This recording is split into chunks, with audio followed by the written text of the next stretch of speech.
Jesus Cristo disse: bem-aventurados os humildes de espírito, porque deles é o reino dos céus. Ele disse: bem-aventurados os que choram, porque serão consolados. Bem-aventurados os mansos, porque eles herdarão a terra. Bem-aventurados os que têm fome e sede de justiça, porque eles serão fartos.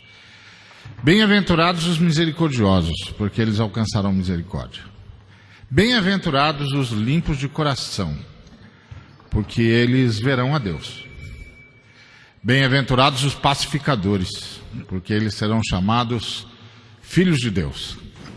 Bem-aventurados os perseguidos por causa da justiça, porque deles é o reino dos céus. Bem-aventurados quando, por minha causa, mentindo, disserem todo mal contra vós. Regozijai e exultai, porque grande é o vosso galardão nos céus, porque assim perseguiram os profetas que foram antes de vós. Essas palavras de Jesus Cristo ecoam há 2000 anos e ecoarão por toda a eternidade. Alguns homens e algumas mulheres na história da igreja acreditaram nelas.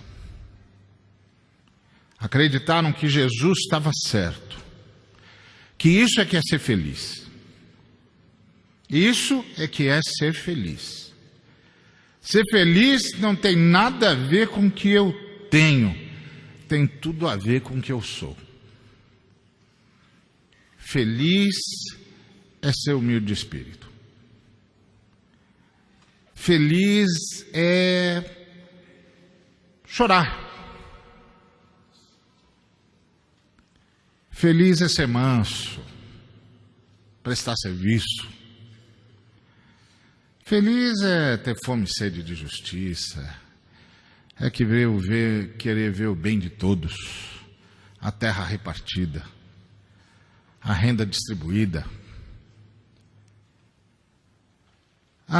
Feliz é ter misericórdia dos que não entenderam nada disso e pensam que tem de acumular e acumular e acumular. São miseráveis. Tem de ter misericórdia dessa gente. Feliz é acreditar que as possibilidades da graça são tantas que onde ninguém vê nada, a gente vê Deus. Feliz é pacificar, ajudar as pessoas a se acertarem, a se perdoarem, a verem que o ser humano vale mais do que qualquer coisa. Feliz é isso que é ser feliz. Ser feliz é isso aí. É aguentar o tranco pela justiça. É olhar para Jesus e dizer: olha, Jesus, eu acho que eu nunca vou conseguir, mas eu vou ficar fungando no teu cangote, eu quero ser igual a você. Na história da igreja, muita gente acreditou nisso, viveu por isso, e por isso viveu. Eu quero trazer um amigo que acreditou nesse negócio, é o Carlos Queiroz. Esse meu amigo acredita nesse negócio. Ele acredita. Ele acredita mesmo. E eu olhei para ele uma vez, ouvi o cara falando e falei: pô, esse cara acredita mesmo, meu. Ele acredita mesmo. Que é isso que é viver, caramba. É isso aí, então. E eu fiquei com o Carlos alguns anos e vi ele ser testado a desacreditar disso várias vezes. Eu ficava olhando e dizia: agora ele vai, agora a corda vai arrebentar, ele não vai segurar. Mas a cada movimento ele deixava claro: eu acredito nesse negócio que Jesus falou. Esse é o Carlos, meu amigo. Gosto desse cara de paixão. Choramos juntos, oramos juntos, sonhamos juntos. Vimos muita coisa acontecer. Acreditamos juntos que era possível mudar coisas que pareciam sólidas, cheias de concreto, de ferro, inamovíveis. E Deus usou esse cara para mover, e eu disse, caramba, eu preciso orar igual esse cara ora. Não é possível, porque ele conseguiu mexer no imexível, no inamovível. E Deus foi com ele. E foi com ele quando os caras que deviam ser com Deus não conseguiam ouvir direito Deus falando. E quando as pessoas não conseguem ouvir direito Deus, a primeira coisa que elas tiram da frente é Deus. E o pior é que fazem isso em nome de Deus. E você fala, você está brincando, né, Xará? Você está matando Deus em nome de Deus? Para com isso. Para com isso. Só você não está vendo o que você está fazendo? Escuta, você está atropelando Deus, ô idiota. Mas não adianta. Aí nessa hora, a única coisa que salvaria o cara era alguém que dissesse para ele, deixa de ser besta. Primeira vez que você louva a Deus dizendo isso, fala a verdade. Essa o Silvestre pegou a gente na curva, hein? Então percebe, essas coisas dão esperança para a gente. Então eu queria entregar a palavra para o meu amigo, do peito. Esse cabra é bom. Eu aprendi muito com ele, vi Deus fazendo coisa, e a melhor cena que eu passei com o Carlinhos foi quando eu fui visitá-lo na casa dele. Minhas meninas também foram, porque elas olham praia e acham que é o paraíso. Eu só vejo areia, mas elas acham que é o paraíso. Mas eu gosto de ver o mar. E aí ele disse para mim assim, ô Ari, amanhã de manhã você vai na minha igreja. Ah, legal. Igreja batuta mesmo, boa. Legal. Aí vou na igreja dele, estou esperando ele ligar o carro, arrumar as coisas, dizer para mim, vamos lá, Ari, já está na hora, e eu vejo que o cara não se mexe.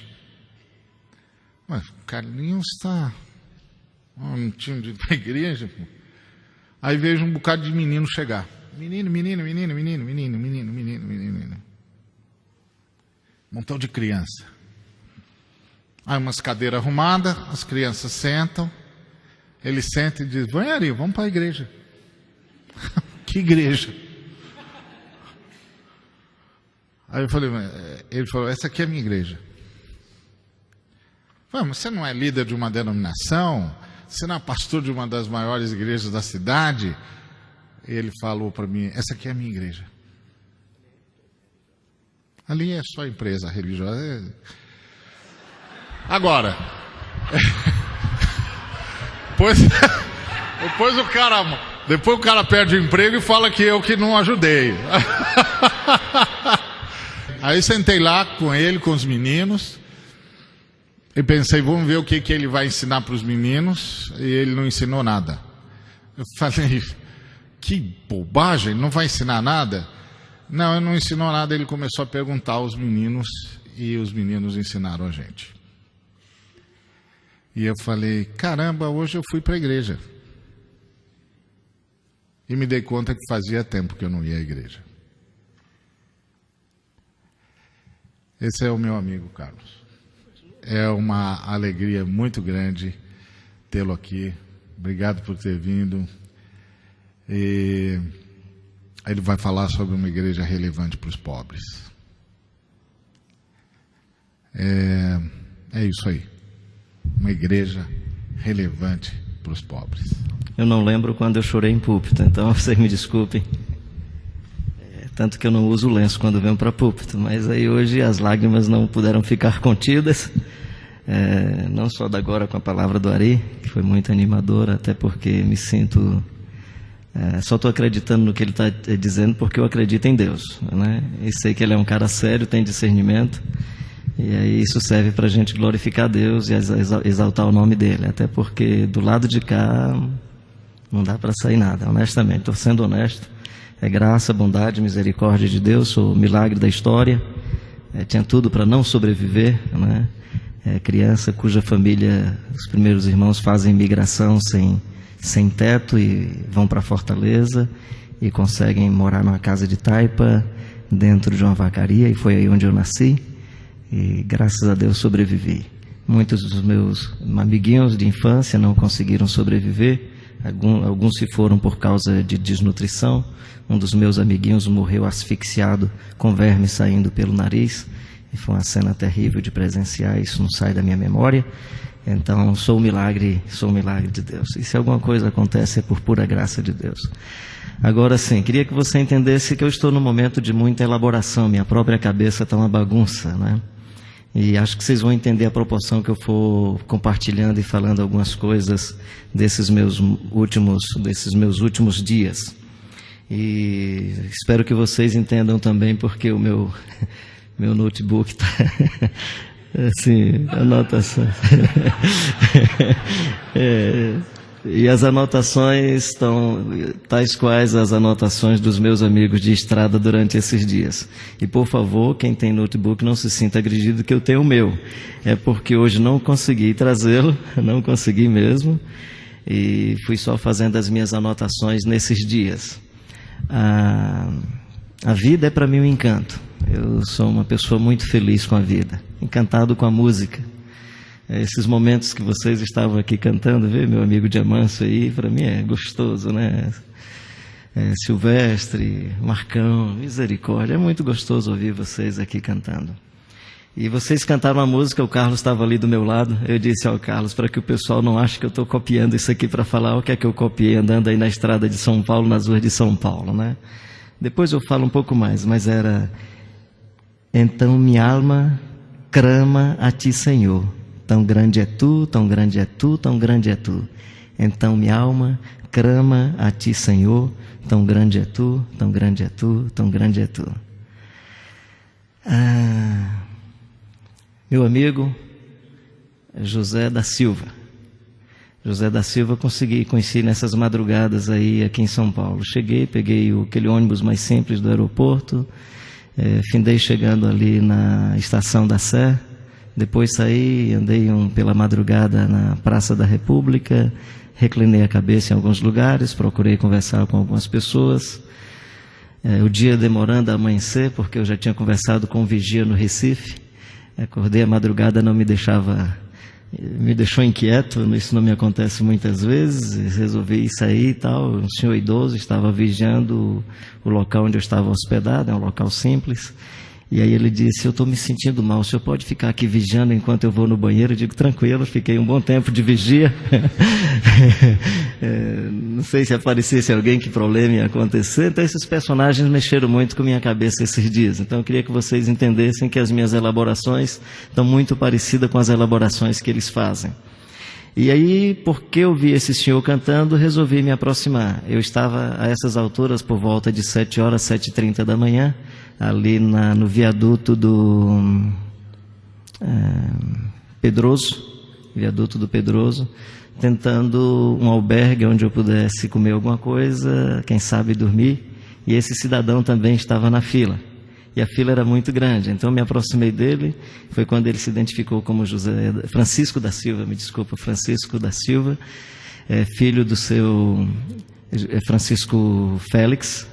Nasceu ele, o rapaz que estava falando comigo, nasceu no Rio Grande do Norte, oeste do Rio Grande do Norte, quando ele citou a cidade de Alexandria, perto da cidade onde minha mãe nasceu, Tabuleiro Grande. E aí começamos, aí o papo foi jóia, papo vai, papo vem, conversa legal. Ele disse: o senhor não se preocupe não, porque eu cheguei primeiro na fila, eu já dei meu nome, o senhor ainda não deu o seu nome, mas quando me chamarem, como o senhor é mais velho, eu vou deixar o senhor ir primeiro. Eu olhei assim para a cara dele e tal, né? E aí, logo depois que ele falou isso, chegou um senhor de muleta. Ele: olha, o senhor vai me desculpar, mas se chamarem o meu nome eu não vou deixar o senhor ir não, quem vai ter que ir é ele. E aí eu fui vendo os sinais do reino, né? Os últimos serão os primeiros, os menores serão os maiores, os mais fracos vão encontrar poder e graça de Deus, né? E fui vendo os sinais do reino no lugar onde eu esperava não encontrar sinal de vida e coisa nenhuma. E aí esse senhor resolveu ser meu companheiro. Aí disse: o senhor não se preocupe que eu cuido das suas coisas. Eu digo: tranquilo, não tem muito o que levar não, mas pode cuidar. E se o senhor tiver alguma coisa para eu cuidar, eu também cuido. Ele disse: não, eu só tenho esse sapato. Estava com a calça jeans um pouco surrada, uma camisa de meia por dentro e uma camisa de manga curta, e dizendo assim: não sei se eu e o senhor vamos encontrar lugar para dormir hoje, porque aqui a gente fica na fila e talvez 2 horas da tarde nós temos que ir na prefeitura para nos inscrevermos na prefeitura e depois é que nós voltamos. Aí eu, puxa vida, né? Pensei em ligar para o meu amigo Hélito, metodista, porque ele podia quebrar um galho e dar um jeito. Eu digo: não, por enquanto deixa por aqui. E fui ficando, né? E aí apareceu um senhor, Antônio José de Souza, negro, um bracinho fininho, um pouco defeituoso, e comecei a conversar com ele. Deixa eu falar como é que ele estava se expressando, eu vou falar do mesmo jeito, da forma como eu escrevi, na sequência que ele fez as elaborações dele, eu fui só anotando, eu não consegui, assim, depois quem sabe eu vou fazer uma sistematização melhor. Era 8 horas do dia 6 de maio de 2007. Eu cheguei aqui, eu estava drogado, não sabia o que estava fazendo direito, pedi vaga e só consegui vaga para o dia seguinte. Como eu estava sob efeito de drogas, eu não sei direito como é que as pessoas me receberam. Em 2004, eu já tinha levado 3 tiros, perdi o movimento no braço direito, e aí mostrou aonde que o braço dele tinha perdido o movimento. Eu era traficante de drogas. Entrei em confusão, qual foi a palavra que ele deu? Deixa eu ver o que é que eu anotei aqui. Uma desavença com o dono da casa que eu morava e o traficante. Como eu não paguei os aluguéis, na frase dele, como eu não paguei os aluguéis, ele juntou-se com o traficante, vieram um dia e me deram 3 tiros para me matar, pegou no meu peito direito e eu fiquei com o braço defeituoso. Fiquei hospitalizado 1 mês no hospital Mário Covas, aonde eu andava, eu ouvia uma pessoa evangélica dizendo para mim: Deus tem um plano para a tua vida. Nas frases dele, abri um parêntese, dizendo assim: o senhor sabe, né? Todo evangelho tem esse negócio de dizer que Deus tem um plano para a vida das pessoas. Então, toda a vida chegava: Deus tem um plano para a sua vida, Deus tem um plano para a tua vida. Eu não recebi amor do meu pai e não conheci minha mãe. Conheci meu pai aos 13 anos de idade. Eu fui mandado quando criança para um orfanato. Pela história eu sei que foi a minha avó que me mandou. Orfanato Boa Esperança em Minas Gerais. As pessoas do orfanato depois acharam minha avó. Esse orfanato não existe mais, segundo ele. Fui criado no pecado. Estou usando as frases dele. Vivi no meio do pecado e aos 13 anos já tinha me envolvido com muita bebida e com muita droga. Tive o primeiro filho aos 16 anos. Tenho hoje 8 filhos. Aqui em São Paulo eu já casei outra vez e já tenho 3 filhos. Tem 41 anos de idade e já é avô. O filho mais velho seguiu mais ou menos o mesmo ritmo de vida que ele. As meninas ficaram... Aliás, lá em Minas ficaram os 5 filhos. Eles vivem com minha irmã. Eles pensavam que eu já havia morrido, eu já os conheci, já bem grandinhos. Aqui no local, ia e voltava, aqui no local nós temos estudos bíblicos. E essa frase foi a que mexeu comigo, segundo ele: a luta em defesa de uma chance. Não tenho família, não tenho ninguém. Eu quero buscar esta chance. Peguei uma Bíblia e comecei a ler. Puxa vida, um homem morreu para me salvar, eu não acreditava nisso. Meu vício parece que tinha sido arrancado de dentro de mim quando eu comecei a pensar que um homem havia me salvado. Na expressão dele, era como se uma mão tivesse entrado no meu coração e tirado todo o vício e toda a minha maldade. Eu hoje tenho uma família, eu tenho uma comunidade de fé. O que mais mexeu comigo foi o amor com que o pessoal me recebeu. Eu era um bicho e eu sabia que eu era um bicho. Aqui eu conheci minha esposa. Ela foi abandonada pela mãe aos 13 anos. O pai tentou abusá-la sexualmente. Ele me permitiu falar dessas coisas porque disse que já deu esse testemunho público. Conseguimos construir uma família. A igreja nos aceitou com toda a nossa carga de vida. Eu me senti muito amado. Foi aí quando eu comecei a achar que Deus me amava. Eu acreditava nessa história do amor de Deus, mas só vi que Ele me amava quando pessoas concretas na minha história de vida souberam me amar. Sabe como é que eu vejo a igreja? Eu vejo a igreja como a Arca de Noé. Só que eu vejo uma diferença. A Arca de Noé tinha as portas fechadas. A igreja que eu encontrei era uma arca de portas abertas. Onde é a sua igreja? E aí ele começou a me descrever sobre a sua comunidade, no meu entendimento, a expressão religiosa. A leitura que eu faço é que ele estava chamando de sua igreja, lugar de acolhimento, esse ambiente ali debaixo do viaduto do Pedroso. Segundo ele, dormem lá cerca de 260 pessoas. Na noite que eu dormia tinha cerca de 380 pela estatística, o levantamento que as pessoas me deram acesso e eu pude ver. Na igreja que eu participo, há muita sinceridade, a gente percebe uma boa vontade. De repente você que era contra a igreja, como é o meu caso, disse ele, e quando eu descobri o amor através das pessoas que dedicavam suas vidas, seu tempo e mostravam que realmente me amavam, não tem jeito, cara. A gente é atraído por esse amor, acredita em Deus e não tem jeito, começa a ler a Bíblia como está acontecendo comigo. Eu sinto falta quando eu não leio as Escrituras. Eu não era gente, eu não tinha nem documento. Aqui eu ganhei uma nova vida. Eu estava no fundo do poço, emoção, lágrimas, e Jesus me deu no poço a água da vida. Eu disse, que bacana, posso escrever isso? Não, você não só pode escrever. Isso era já mais ou menos 5 horas da tarde, eu ainda não tinha garantido a minha entrada, não tinha garantido a minha reserva para jantar e dormir. E aí ele disse, eu saí ontem no Jornal Nacional. Então o senhor não só pode escrever, se o senhor entrar, for no site lá, o senhor pode ver, o pessoal já recebia algumas ligações aqui no meu celular. Enquanto ele disse isso, uma ligação entrou, ele atendeu, era sobre o assunto, né? Pessoas, amigos dele trabalham num apartamento, em bloco de apartamento, com segurança, os amigos dele, cara, te vi no jornal e tal. E eu queria que a gente visse um pouco sobre isso, depois eu continuo. O Jornal Nacional está apresentando nesta semana uma série de reportagens sobre o trabalho social de igrejas evangélicas que atuam no Brasil. Hoje você vai conhecer o trabalho dos metodistas nos subterrâneos da nossa maior cidade.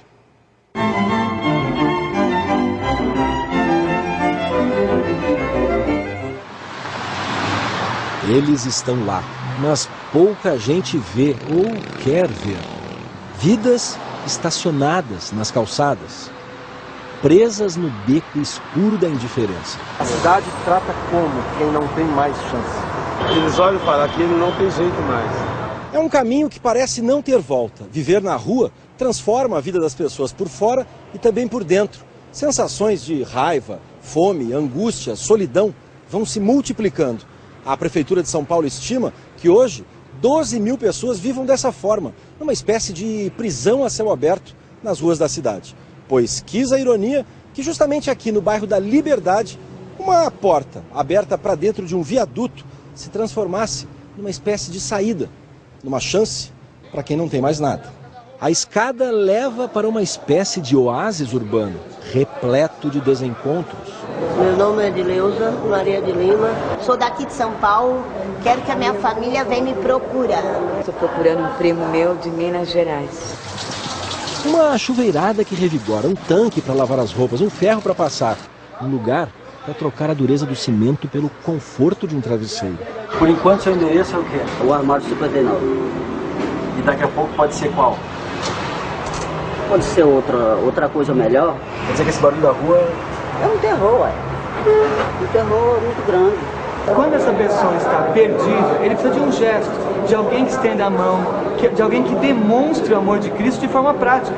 E é essa fé que nos faz olhar para essa pessoa e entender que ele foi criado à imagem e semelhança de Deus. Na verdade, se não fosse a fé, nós não estaríamos aqui. Esta é a fé dos evangélicos da Igreja Metodista, fundada em Londres no século XVIII. Ela chegou ao Brasil em 1835 e hoje tem aqui 341 mil fiéis. Os metodistas são conhecidos por serem missionários, por considerarem que o mundo é a sua paróquia e por não perderem a esperança nas pessoas. A fé em ação, ela transforma muita coisa, né? Essa é a crença de quem está nesses trabalhos. E essa é uma crença importante porque acaba tendo uma interferência, às vezes definitiva, na vida de indivíduos, né? Quem acreditaria em Antônio, afundado nas drogas, alcoólatra, abandonado pela família, mendigando nas ruas, uma chance de sobreviver? Eu falei assim, ó, eu posso entrar para tomar um copo de água? Aí ele, carinhosamente, ele abriu a porta. O que você sentiu nessa hora? Nessa hora o chão parece que se abre, né? Essa porta aqui, o que foi para você? Que foi a entrada, foi o começo da vida, né? Antônio foi recebido no abrigo pelo ex-capitão Luiz Pereira de Souza, condenado a 43 anos de cadeia por assassinato. Diz que conheceu a fé na prisão. Dia 15 de dezembro de 95, entrei em pânico lá, falei, não fico mais daqui um dia. Você lembra da data? Lembro. Por que você lembra tão bem dessa data? Eu lembro da data porque foi nesse dia que tive uma experiência com Deus em que eu vi Jesus me abraçando e ali eu pude mudar a minha vida. Sem esperar, ganhou um indulto depois de cumprir 14 anos de pena. Quando eu vi o documento, estava lá, ex-sentenciado Luiz Wilson Pereira de Souza está perdoado de todo o restante da sua pena, pode ir para casa. Nessa hora? Aí, nessa hora eu desabei, comecei a chorar e só falava uma coisa, Deus é fiel, Deus é fiel, Deus é fiel. De ex-detento, o antigo capitão passou a ser salvador de almas. Luiz deu a Antônio o conforto e a chance de que ele precisava. Mudança iluminada, do esquecimento das ruas para uma vida intensa.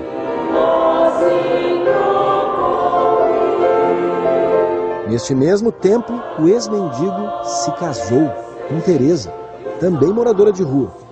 Tiveram uma filha, conseguiu trabalho, uma vaga no hotel social da prefeitura, um lugar para morar. A improvável família sabe exatamente que nome dar para o que lhes aconteceu. Nós três aqui somos um milagre. 38 anos vivendo nas ruas. Bastaram 3 conhecendo a compaixão dos metodistas para que Antônio e Teresa recuperassem a dignidade. Eu cheguei a dormir na 23 de maio, aqueles buracos que era 23, cheguei a dormir ali. E hoje, né, alguém te perguntou, onde é que você mora? Eu moro na Brigadeiro Luiz Antônio, Bela Vista.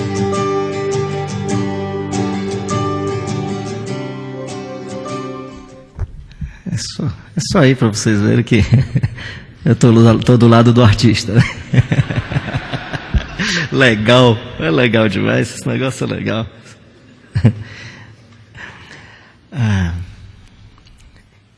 E aí foi depois dele que ele disse, você já conseguiu o lugar, já conseguiu sua vaga? Eu digo, não, ainda estou esperando. Mas disseram alguma coisa para você? Não, ainda não. O Pereira chegou, e o Pereira é esse cidadão aí. E aí o Pereira disse, mas seu nome é Carlos Queiroz? Aí eu digo, meu nome é Carlos Queiroz. Aí ele disse, puxa vida, o Wellington tinha me falado sobre você, e disse que só queria ser recebido como os demais, mas espera, eu digo, não, por favor, você vai mudar o critério, eu estou saindo da sua sala. Ela, então tá bom, vai ali, a assistente social vai lhe atender. Aí sentei, a assistente social perguntou meu nome, número da carteira de identidade e tal, né? E aí depois ela perguntou o que é que eu estava fazendo em São Paulo, eu falei que estava de passagem. Mas o senhor está de passagem para onde? Eu não lembrei do nome da cidade onde era o evento. Ele disse, é uma cidade aqui vizinho, mas eu não sei o nome da cidade, né? Ele, mas o senhor tem lugar para ficar lá na cidade? Eu, lá com certeza eu vou ficar, eu estou precisando de um pernoite aqui.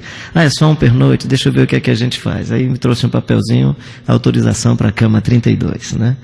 E aí eu recebi a autorização para a cama 32. Tinha percebido que os banheiros não eram tão bons, dava para tomar um banho, fazer xixi e tal.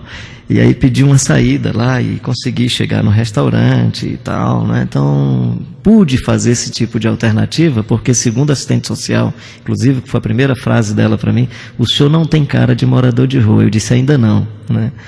Ainda não. Também não disse que é porque estava com sério problema ou se porque tem um grande desafio. Nem disse quais são as duas coisas, né? Mas apenas falei isso, né? E foi uma noite muito intensa, né? No primeiro momento, é claro, um pouco assustado, porque houve um pouco de confusão por conta de um ventilador que estava só ventilando para as camas de cima e não para as de baixo, e os caras das camas de baixo começaram a reclamar e foram lá e mudaram o ventilador. Levantou-se um outro e disse que se mudasse o ventilador ia ter quebra-pau. Eu disse, puxa vida, vou ter que voltar ao meu tempo de apartar briga de gente, que tal, né? Mas fiquei ali calmo, eles se aquietaram e deu para dormir bem. Amanheci o dia, né? E impressionado com um que me dava a impressão que estava insônia, com uma voz sempre diferente, e sempre uma voz meio que musicada, um tipo de sorriso e tal, né? Aí eu vi que não era uma cornetinha. Ele pega revista, faz uma cornetinha e fica tocando e também fazendo barulho, e passou a noite fazendo esse barulho, muito interessante. De manhã, do mesmo jeito, alguém que deve ter alguma necessidade de acompanhamento psiquiátrico e coisa assim. Falando desse acompanhamento psiquiátrico, me impressionou no dia à tarde uma outra manifestação, ou pelo menos um cenário, que no meu entendimento tem a ver com essa presença evangélica no Brasil. Não só o irmão que cantava lá, então minha arma crama a ti, Senhor, quão grande é tu, tão grande é tu, tão grande é tu. Um senhor estava um pouco nervoso, me parecia alguém já aí perto dos seus 60 anos, e um outro rapaz de bonezinho sentado na sua cadeira. Ele chegou e deu um chute na cadeira do rapaz, e o outro disse, é com demônio, o outro que estava assim perto, né? O que estava sentado, calmo como estava, continuou. Ele disse, não é demônio não, cara, que se fosse demônio eu só dizia sai em nome de Jesus e o demônio ia sair. Ele precisa de tratamento médico, mas fica tranquilo, ele só chutou a perna da cadeira, não chutou a minha perna não. Se tivesse chutado minha perna, eu daria dar massagem na perna, ele ia melhorar e tal. E falou algumas coisas assim, né? E aí eu fiquei pensando, caramba, o cara tem mais discernimento do que muitos pastores nossos por aí, que fica expelindo o demônio de pessoas enfermas e tal. De novo eu disse, tem alguma coisa do reino de Deus, do evangelho de Jesus Cristo aqui nesse ambiente. Aproximou-se o momento do café e vi uma senhora de mais ou menos, na minha percepção, talvez 63, 65 anos, de Bíblia aberta, caderninho na mão, lendo o texto bíblico e fazendo anotações, né? Me aproximei, olhei para ela, ela olhou, baixou a vista, tentei de novo ver se era possível algum diálogo, percebi que havia um sinal de proteção, então, respeitando a privacidade, fiquei na minha. Aproximou-se depois uma senhora mais jovem, sentou à mesa à minha frente. Aí eu perguntei, tudo bem? Ela, tudo bem. Você é de onde? É que a cidade é meio difícil, aqui é de São Paulo, eu não sei como é que é esse nome aqui, Guaratatuba, sei lá. Deixa eu ver como é que é. Guaraguatatuba, está no outro papel. É assim, meu papel às vezes está na mochila, no bolso, então vocês vão entendendo isso, né? Ela disse, mas lá é muito ruim para a gente viver. As pessoas foram para mim muito indiferentes. Eu digo, a senhora sempre viveu assim nessa condição de rua? Ela disse, não, eu vivo assim há 2 meses. Meu marido é um homem muito violento. E eu descobri nesses últimos dias que a rua é mais tranquila para mim do que minha casa. E eu saí de casa. Estou vivendo na rua. Mas a rua é muito difícil. E estou preocupada porque a rua é também um vício. Eu estou com medo de ficar viciada pela rua. E eu não quero ser viciada pela rua. O pessoal me acolheu aqui, eu fiquei 2 dias, mas eu não tenho mais direito amanhã. Porque outras pessoas que não tiveram chance de dormir nesse frio, a gente fica fazendo um rodízio. Então vem outras pessoas. Então amanhã eu já não sei aonde eu vou dormir. Me impressionou que muitas pessoas vivem em condições de rua permanente aqui em São Paulo. E pelo menos eu não tenho um diagnóstico porque não deu tempo de fazer uma pesquisa, eu tenho só alguns testemunhos. As pessoas com as quais eu conversei, elas queriam só uma dormida como eu. Só um lugar para dormir. Algumas saem 5 horas da manhã para buscar algum trabalho, alguma atividade.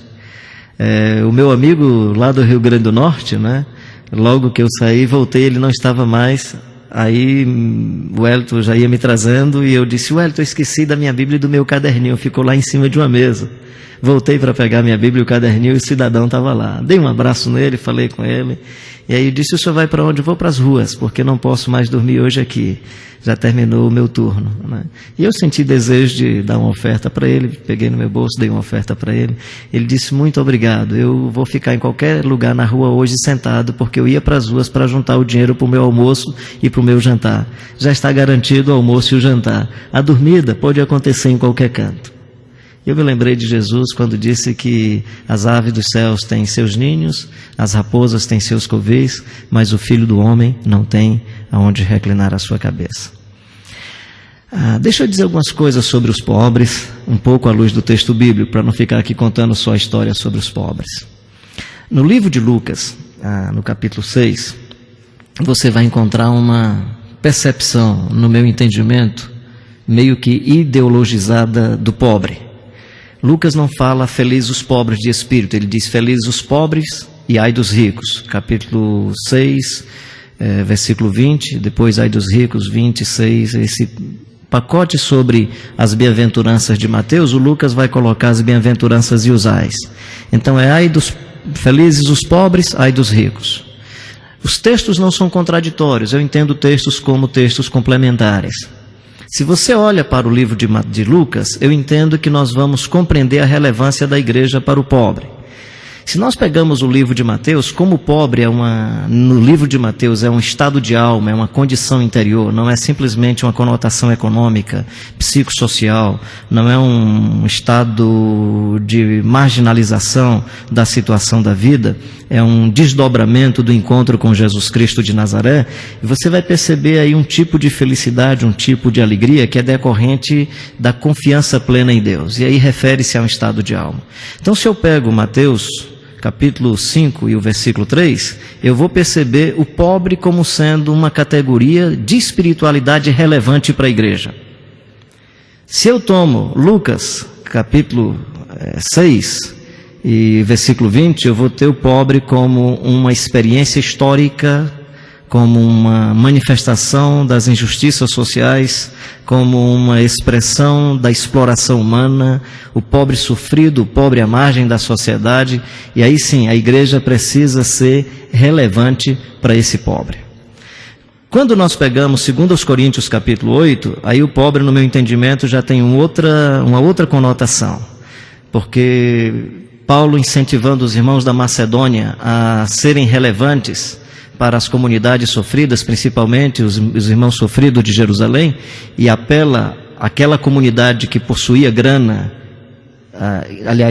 que possuía uma riqueza espiritual, a despeito dos seus sofrimentos e a despeito da sua pobreza, é assim que Paulo diz, mas eles eram generosos e despojados. Paulo, para incentivar esses irmãos, ele diz assim, porque Jesus, sendo rico, se fez pobre. Quando eu olho esse texto, por mais que Paulo esteja falando da riqueza dentro da nossa concepção de riqueza, eu olho para outros textos bíblicos que diz o seguinte, não podeis servir a Deus e as riquezas, e os que querem ficar ricos nesse mundo caem em grandes tentações do diabo. Presumo que a categoria de riqueza que Paulo está falando ali, não é a mesma categoria de riqueza que está em nossa cabeça. E presumo que a categoria de pobre que Paulo está falando ali não é a mesma categoria de pobre do Lucas capítulo 6, que é o pobre economicamente pobre, porque ele está falando do Jesus Cristo de Nazaré, que busca no jeito de ser do pobre e na cultura ambígua do pobre uma forma de encarnação, ou seja, faz dessa história e dessa realidade uma mediação, a fim de que na contradição e nessa absurda ambiguidade da encarnação, ou seja, esse ato de Deus se revelar de maneira tão plena através da história do pobre. Aí nesse sentido, que presumo é a mesma ideia, não estou falando que o texto inspirou o texto de Mateus, eu estou falando dessa teologia, dessa doutrina do Jesus Cristo de Nazaré, inspira tanto o texto de Mateus como, no meu entendimento, inspira o texto de Paulo. O que é que eu estou querendo dizer com isso? Desafiar-nos a pensarmos no pobre como um acontecimento. Aí eu não diria os pobres, eu falo o pobre, ele, o pobre. Aquele que, sendo em forma de Deus, não teve por usurpação o ser igual a Deus. É uma outra maneira de dizer sendo rico se fez pobre, ou seja, sendo Deus se fez humano, serve entre os seres humanos. Sendo rico se fez pobre. E aí pensar no pobre como acontecimento, pensar no pobre como evento, pensar no pobre como essa encarnação de Deus na história. Eu não estou mais falando dos pobres de São Paulo, nem estou falando dos pobres nordestinos, eu estou falando do Jesus Cristo de Nazaré, que busca na mediação e na história de uma família pobre a sua forma de encarnação no meio da humanidade. O Verbo se fez carne, habitou entre nós, cheio de graça e de verdade, e vimos a sua glória, a glória como do unigênito do Pai. E nasce na pequena Belém Efrata, pequena demais para figurar entre as milhares de Israel. E vai viver a infância e a adolescência na desprezível Nazaré. E pode de Nazaré sair alguma coisa que preste. E escolhe como os principais homens e mulheres da sua história, ou da continuação da sua vocação e do seu ministério, pessoas simples como Pedro, o Tiago e João, considerados no livro de Atos como os analfabetos e letrados, a Maria Madalena, explicitamente no texto, uma mulher de uma vida muito complicada, a samaritana, uma mulher de vida suspeita, com relações dificílimas. Jesus faz da samaritana a primeira evangelista de Sicar. Possivelmente não seria sequer batizada nas nossas comunidades, dificilmente seria membro das nossas comunidades. Talvez o moço rico, sim, seria membro, tranquilo, ele dando o dízimo para ele estava bom. Jesus mandou o cara deixar tudo, só o dízimo então era pepita para ele, né? Porque o problema do evangelho não é quanto que você doa, é com quanto você sobrevive. Essa é a questão da conotação, a conotação do evangelho. Então o moço rico daria 10%, todo mundo aplaudiria e tudo bem, ficava por isso mesmo, né? Como tem ficado por aí. Mas Jesus tem uma outra mensagem para esse pessoal. A mensagem de Jesus, de Paulo em 2 Coríntios 8, é: quem tem dê muito e quem não tem leve. Pode observar, para que quem tem muito não fique com sobra, e para que quem tem pouco não tenha falta. Então, na comunidade de nosso Senhor Jesus Cristo, nessa experiência da primeira geração de Jesus e a primeira geração de discípulos, quem tem muito dá muito, e quem tem pouco leva o que foi dado, para poder sobreviver, para que haja igualdade entre os irmãos e as irmãs. Quando eu olho então essa igreja de 2 Coríntios, capítulo 8, eu percebo alguns sinais interessantíssimos que possivelmente podem inspirar as nossas igrejas. Diz o seguinte: eles eram abundantes em alegria, a despeito da profunda pobreza, e essa pobreza superabundou em grande riqueza da sua generosidade. Eles eram pobres, mas eram pobres generosos.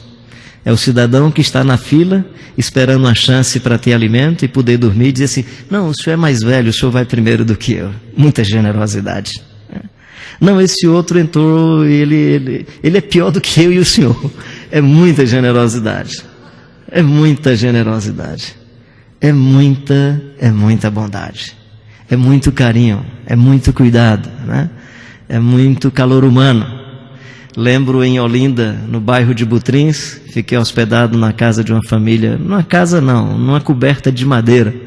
Na verdade era uma coberta de madeira, num corredor de barro, muito mais parecido com um corredor de lamas. A gente entrava passando um pé e no outro, e quando eu cheguei no final do corredor, tinha umas cobertas de madeira, e aí a senhora cobriu umas gaiolas com os passarinhos com lençol. No outro dia que eu fui saber que não era para os ratos pegarem o passarinho, era porque ela também vendia cachaça, e como foi hospedar o pastor, cobriu a cachaça para o pastor não ficar escandalizado. Eu, puxa vida. E aí dormi numa cadeira, me parece encontrada em algum lugar como sendo assento de carro, porque deu para deitar a cadeira um pouquinho, tinha toda a característica de cadeira de assento de carro, mas eu não vi as peças do lado, não dava para identificar, o local não tinha iluminação, e depois eu percebi que ela tinha me dado o melhor lugar da sua casa. Fiquei constrangido quando percebi as crianças se mexendo e uma tocando na outra, 3 crianças dormindo no chão, e possivelmente pelo menos 1 ou 2 delas dormiam naquela cadeira. Enquanto eu ofereço o resto, a sobra, a roupa velha, o ambiente periférico da minha casa, ela estava me dando o melhor que ela tinha. A igreja que quer ser relevante para o pobre, ela tem que ser fecunda em generosidade. Fecunda em generosidade. Também, irmãos, vos fazemos conhecer a graça de Deus concedida às igrejas da Macedônia. Igreja que quer ser relevante para os pobres tem que resgatar o conceito da graça. E como refluxo, ser igreja graciosa. Isso só muda quando nós mudarmos as nossas concepções de oferta, quando nós mudarmos as nossas concepções de sacrifício e tudo mais. Ah, vou dar dinheiro porque Deus vai me dar muito mais. Irmão, dê porque Deus vai dar muito mais. Isso é paganismo judaico, mesmo que esteja no texto bíblico, meu querido. O judaísmo, por estar na história bíblica, não significa que é a encarnação perfeita do Evangelho. Jesus Cristo é a encarnação plena de Deus e ponto final, nada mais do que o Jesus Cristo de Nazaré. É dai e dá-se-vos-á, medida recalcada, sacudida e transbordante. Sabe o que é que o texto está dizendo? Dai perdão, não é dinheiro. O pessoal põe isso em envelope de doação, mas isso é sobre perdão. Pode ir lá para o texto. É sobre perdão. É sobre perdão. Entender a graça de Deus. Uma igreja que aparentemente é a igreja que deveria receber, é a igreja que está doando. É a igreja que está doando. Superabundou em grande fecundidade da sua generosidade. Pediu-nos com muitos rogos a graça de participarem da assistência aos santos. Meus queridos, essa história de andar nas ruas e estar perto de algumas dessas pessoas é privilégio para mim. É pedir com muitos rogos a Deus para ver se eu mudo, para ver se eu me converto, para ver se a minha vida melhora. É a chance de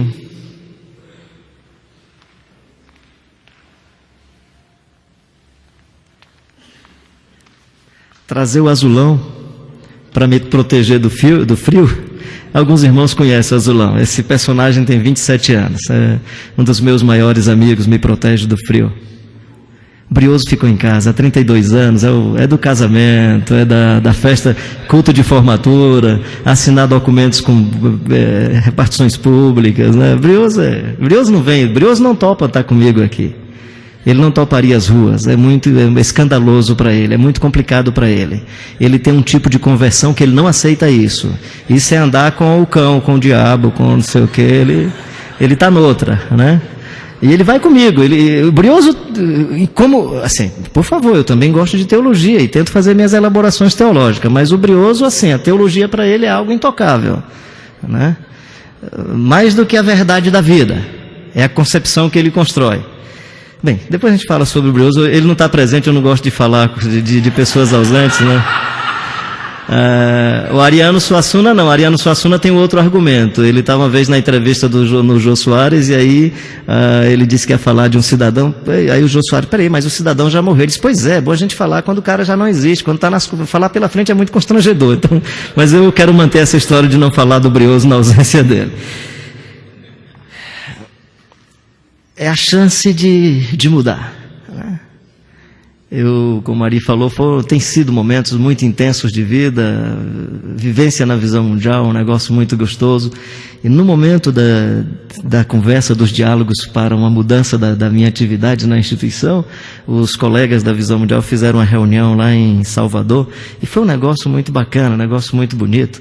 E eles tiveram a ideia de compraram uma sandália no Recife, sandalinha de couro muito bonita, enviaram a sandália aqui para São Paulo, mandaram bronzear, fizeram uma espécie de monumento, e assim como reconhecimento dessa história de andar de sandália, né?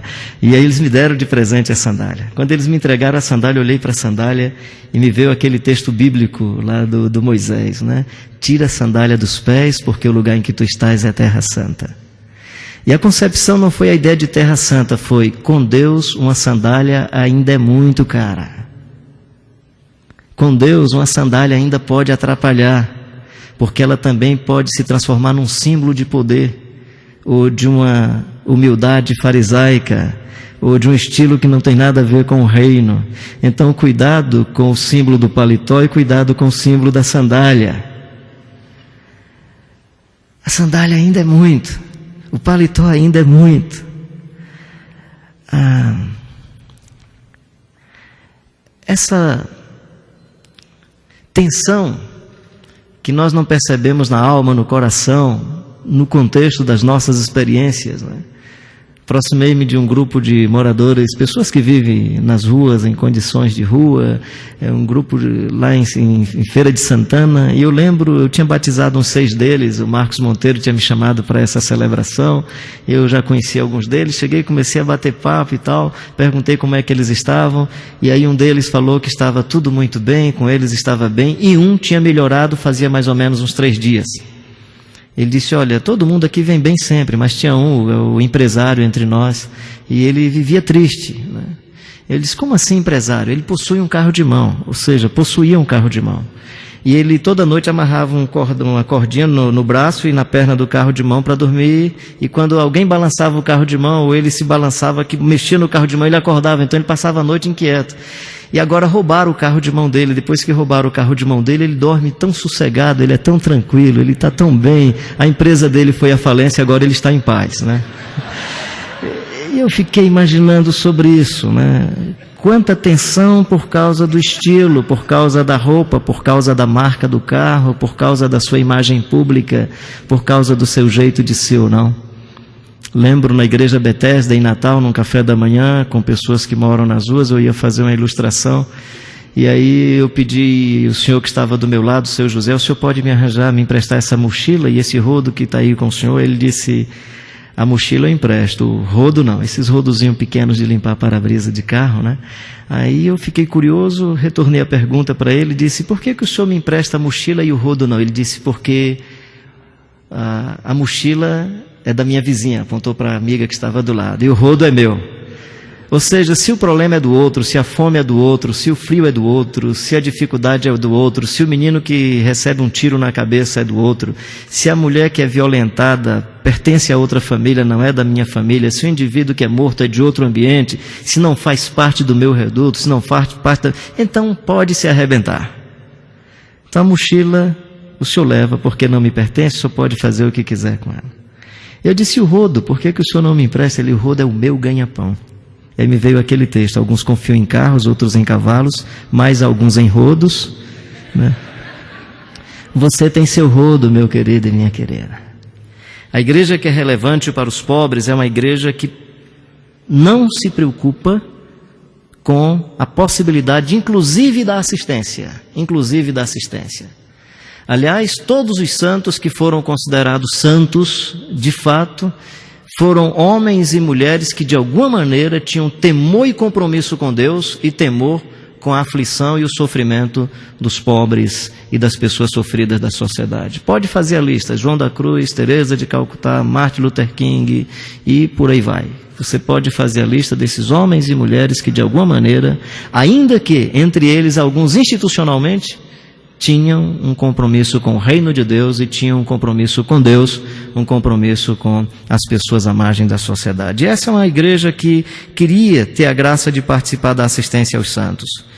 E não só fizeram como nós esperávamos, mas também deram a si mesmos, primeiramente ao Senhor, depois a nós pela vontade de Deus. O que nos levou a recomendar a Tito, que como começou assim também complete esta graça entre vós. Como porém em tudo manifestais superabundância, e observa o que é uma igreja relevante. Superabundância, tanto na fé e na palavra, como no saber e em todo cuidado e em nosso amor para convosco, assim também abundeis nesta graça.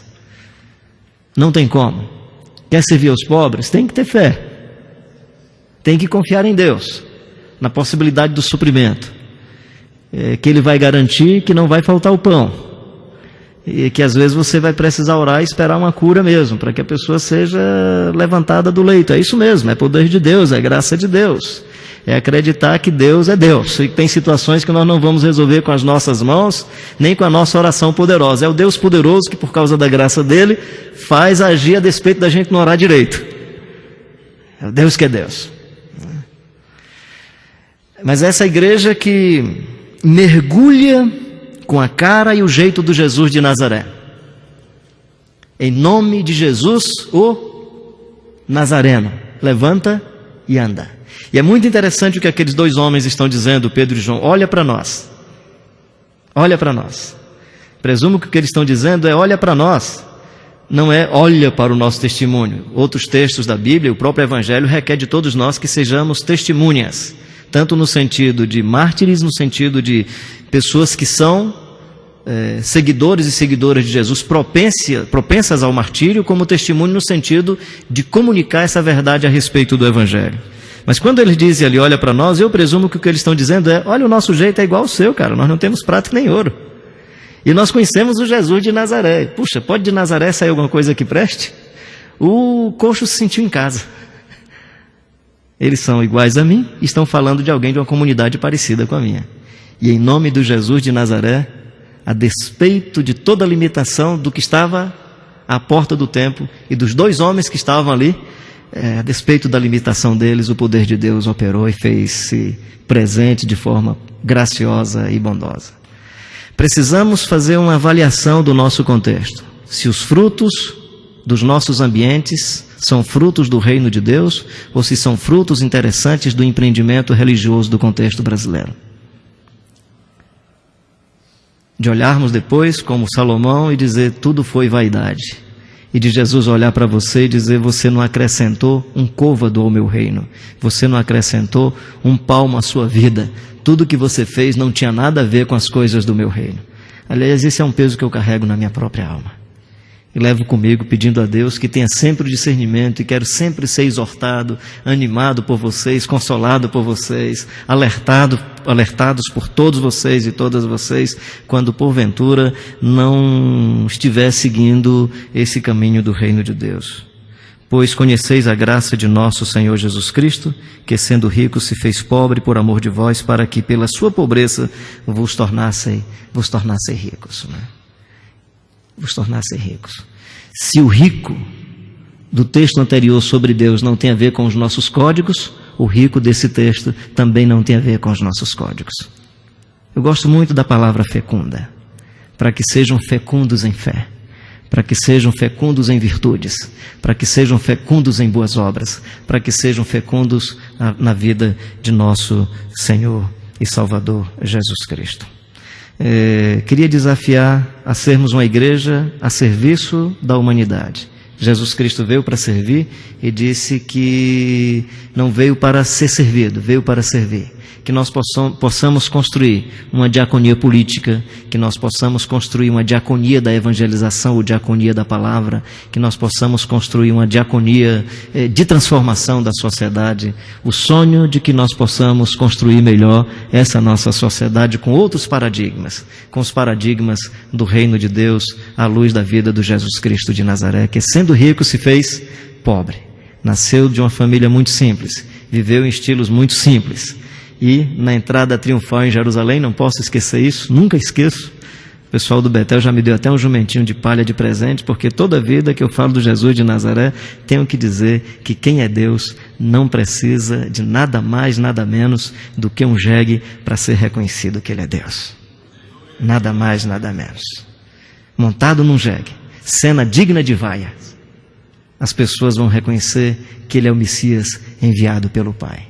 Quem sabe nós precisamos de holofotes, de helicópteros, de coisas para impressionar. Jesus não, meu querido. Ele é a encarnação de Deus na história e montado num jegue, todos vão perceber que Ele é Deus. Pendurado na cruz, todos vão reconhecer que Ele é Deus. E que a igreja relevante para os pobres seja uma igreja que sonha com a cruz como projeto de morte, se necessário for. Nós cantamos um dos hinos que eu acho mais lindos da nossa história evangélica. Sim, eu amo a mensagem da cruz, até morrer eu a vou proclamar. Coisa linda. Mas o poeta tem uma recaída. Pode observar, no coro. Ele ama a mensagem da cruz, ele gosta da mensagem da cruz, mas ele está desejoso de trocar isso por uma coroa.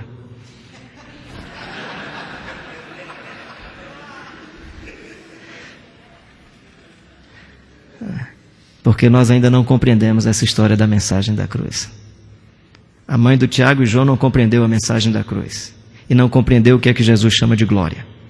Pai glorifica o Filho para que o Filho glorifique a ti. Estava se referindo aqui. É chegada a hora de quê? Hora da cruz. Porque, meus queridos, é na cruz que a graça de Deus se manifesta em plenitude. É na morte de Jesus que a misericórdia e o amor de Deus se transformam em teologia profunda. É a partir da cruz. Agora, é também na cruz que surge a esperança da ressurreição. da vida do sofrido. Então os pobres que sofrem são crucificados não porque têm o mesmo projeto de Jesus, eles sofrem e são crucificados por causa da injustiça. Agora Jesus optou por um caminho e por um jeito, que é o jeito do pobre, que gera cruz, que gera morte, que gera sofrimento, que gera dor, que gera perseguição. Foi essa a opção de Jesus. Eu não creio na história de que o pobre é tão crucificado quanto ele. Eu acho que ele fez a opção de seguir esse caminho que, em geral, leva o outro à morte, à crucificação. E aí, nesse sentido, nós temos que pensar como igreja. A igreja da Capadócia, Bitínia, da Ásia Menor, a igreja de pobres, de quem não tem etnia, o texto é: vocês são raça eleita, sacerdócio real, nação santa, povo de propriedade exclusiva de Deus. Para os de Laodiceia, vocês pensam que são ricos, abastados, que estão cheios do poder de Deus. Vocês não sabem, vocês são miseráveis, pobres, cegos e nus. Há uma mensagem para essa igreja que sofre por conta da injustiça humana, das conjunturas, por conta das estruturas desumanas. Há uma mensagem para essa igreja que é a mensagem de esperança. E aí, nesse sentido, a cruz de nosso Senhor Jesus Cristo é esperança por causa da sua ressurreição. É possível o sofrido com Ele ressuscitar. É possível o que não tinha esperança ter esperança. É possível cantar: então minha alma clama a Ti, Senhor. Tão grande é Tu, tão grande é Tu, tão grande é Tu. E por que o Senhor continua cantando isso? Continuo porque eu vi os crentes lá no meu interior cantando, e eu aprendi isso, e quando eu estou angustiado eu canto, e isso me dá alegria e coragem de viver outra vez. Mas o senhor foi de alguma igreja evangélica? Não, eu sou de uma família muito católica, eu não sei ainda o que é que eu sou. Mas toda a vida que eu me lembro de Deus eu canto: então minha alma clama a Ti, Senhor. Tão grande é Tu, tão grande é Tu, tão grande é Tu. A esperança que o Evangelho pode dar a você e a mim. E dizem que a melhor palavra é quando alguém diz para encerrar. Para encerrar, meu querido e minha querida,